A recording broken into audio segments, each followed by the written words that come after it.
एक समय की बात है जब एक गांव में एक बूढ़ी दादी रहती थी। एक दिन उनके घर पर अचानक एक आदमी आ जाता है जिसके हाथ में दूध के ढोल होते हैं। कौन हो तुम? दादी, मैं जगन हूँ, आपकी छोटी बहन का पोता। अरे जगन, ये तू है? तू तो बहुत बड़ा हो गया। अच्छा चल, पहले अंदर आ जा। जगन घर के अंदर आता है और फिर जगन अपनी दादी को बताता है कि वो वहाँ कुछ दिन रहने के लिए आया है। दादी, घर के हालात ठीक नहीं हैं, इसीलिए मैं यहाँ आया हूँ। मैंने सोचा मैं यहाँ आ जाऊं और यहीं दूध बेचने का काम कर लूं। अरे हाँ बेटा, क्यों नहीं, ये भी तेरा ही तो घर है। वैसे भी यहाँ अकेली रहती हूँ, तू रहेगा तो मुझे भी अच्छा लगेगा। और देख, घर में गाय भैंसों की भी कमी नहीं है। तू बस कल से ही दूध निकाल कर बेचना शुरू कर दे। ठीक है दादी। अच्छा, अब मैं सो जाता हूँ, काफी थक गया हूँ। जगन सोने चला जाता है। जगन अचानक भूत बन जाता है। वो वहाँ उस घर में किसी मकसद से आया होता है। सही घर चुना है मैंने अपने काम के लिए। इस बुढ़िया को कभी पता नहीं चल पाएगा कि मैं कौन हूँ। और वो बुढ़िया इसके बारे में बिल्कुल बेखबर होती है। वो चैन की नींद अपने कमरे में सो रही होती है और यहाँ दूसरी तरफ वो भूत अपने ढोल उठाकर दूध निकालने चल देता है। घर के पीछे सारी गाय और भैंसें बंधी होती हैं। भूत उनके पास जैसे ही पहुंचता है और भूत को देखकर जोर जोर से चिल्लाना शुरू कर देती है। भूत गुस्से में उनको देखता है और अपना हाथ उनकी तरफ करता है कि तभी सबके सब गाय भैंसें डर कर शांत हो जाती हैं। अब हुई ना शांत। अगर जरा भी शोर किया तो दूध के साथ सारा खून निकाल कर पी जाऊंगा। भूत एक एक करके सारी गाय और भैंसों का दूध निकालकर उस ढोल में भर लेता है। उसके बाद वो दोनों ढोल को चांद की रोशनी के नीचे रखकर उसमें अपने जादुई मंत्र पढ़ने लगते हैं। चांद की रोशनी सीधा दूध पर पड़ रही होती है और अचानक दूध का रंग लाल हो जाता है। आखिर जैसा मैंने चाहा वैसा हो ही गया। अब ये दूध कल गांव वाले पिएंगे और पीकर पागल हो जाएंगे। जैसे ही सुबह होती है तो बूढ़ी दादी उठकर अपने पोते जगन को उठाने आती है।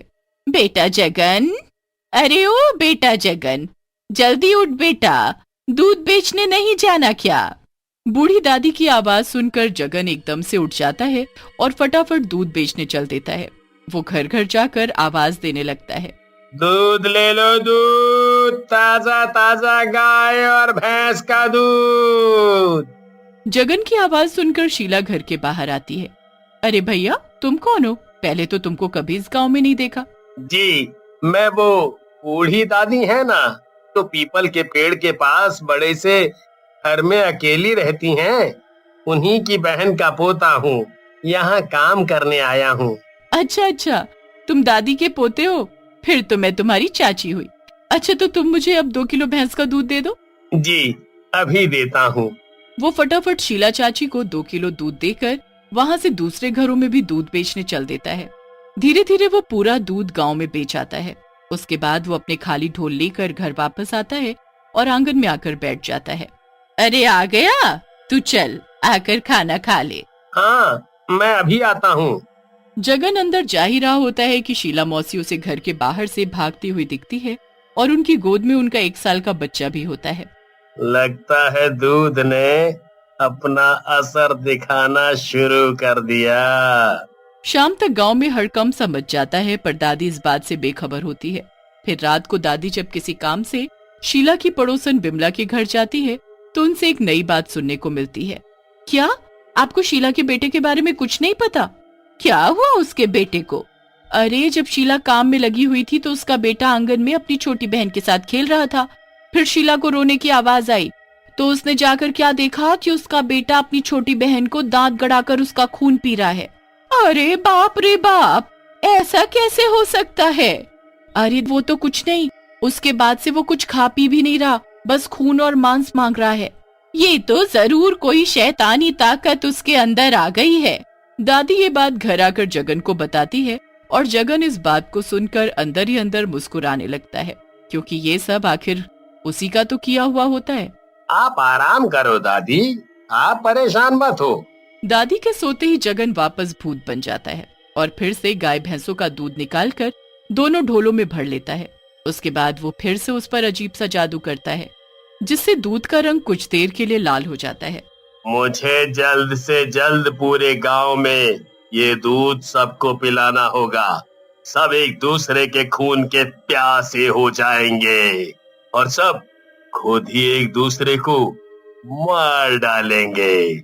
उसके बाद मैं अकेला इस गांव में राज करूंगा। भूत बहुत खुश हो रहा था और उसे पूरा यकीन था कि वो अपने मकसद में कामयाब हो जाएगा। पर अगली ही सुबह जब जगन दूध बेचने जाता है तब दरवाजे पर किसी के खटखटाने की आवाज आती है। दादी जाकर दरवाजा खोलती है तो उसके सामने उसकी बहन खड़ी होती है। अरे बहन, तुम आओ आओ, जल्दी अंदर आओ। इतने सालों बाद आज आ ही गई तू। हाँ, वैसे मुझे पता है कि तू मेरी वजह से नहीं, जगन की वजह से आई है यहाँ।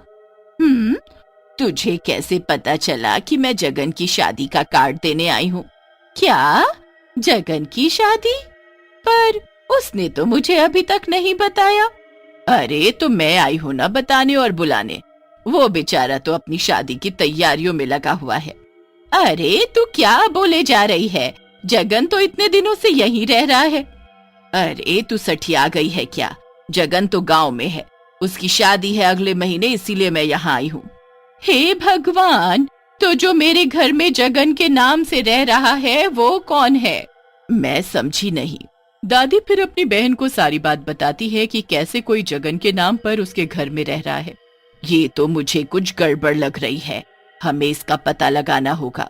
एक काम कर, तू जगन के सामने मत आना, हम दोनों उस पर नजर रखेंगे। हाँ ठीक है ठीक है। दोनों दादी अब जगन पर रात को नजर रखती हैं। रात को जगन भूत का भेष बदल लेता है, जिसे देखकर दोनों दादी हक्की बक्की रह जाती है। हे भगवान, ये तो जगन नहीं, कोई भूत है।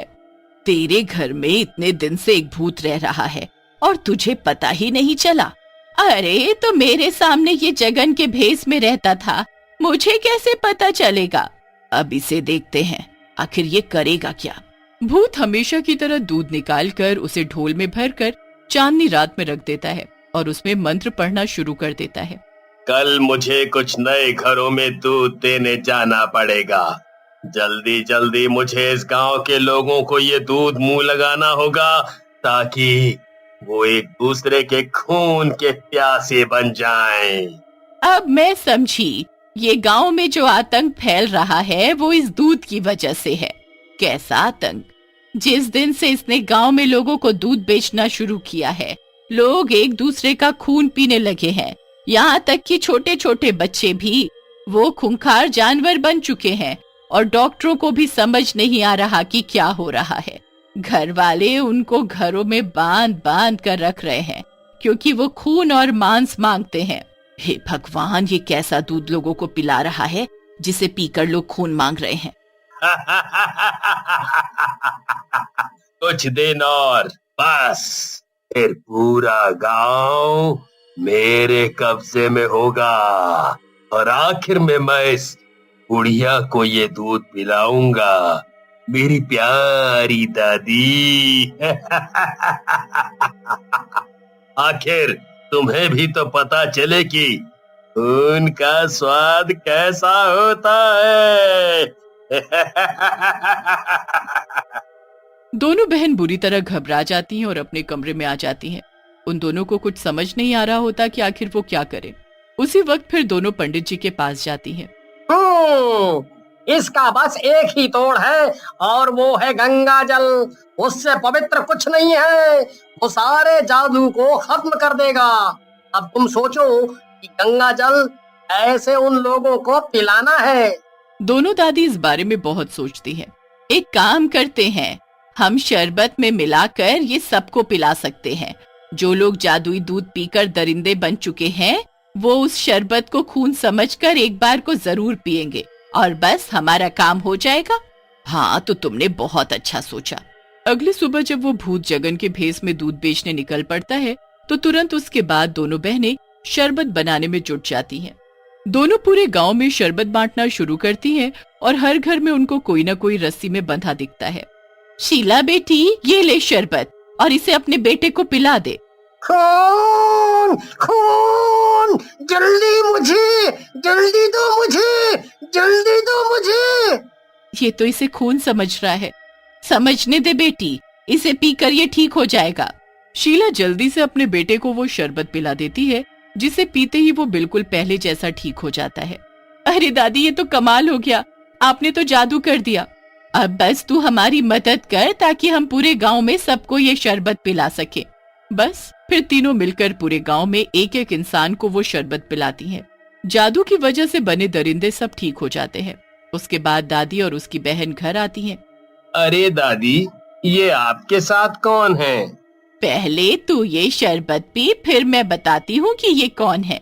दादी जगन के रूप में खड़े उस भूत को वो शरबत पिला देती है, जिसकी वजह से उसका गला जकड़ने लगता है। ये कैसा शरबत है? क्या है इसमें? मेरा दम घुट रहा है। मैं तो मर जाऊंगा। मरेगा तो तू है ही, क्योंकि इसमें गंगा जल मिलाया है हमने। और हाँ, मरने से पहले ये तो जान ले कि ये बूढ़ी औरत कौन है। ये है तेरी असली दादी, यानी मेरी बहन। जगन भूत के रूप में बदल जाता है और धीरे धीरे उसका शरीर जलकर खत्म होने लगता है। ये अच्छा नहीं किया मेरे साथ। उस भूत का अंत हो जाता है और फिर से गांव में खुशहाली आ जाती है।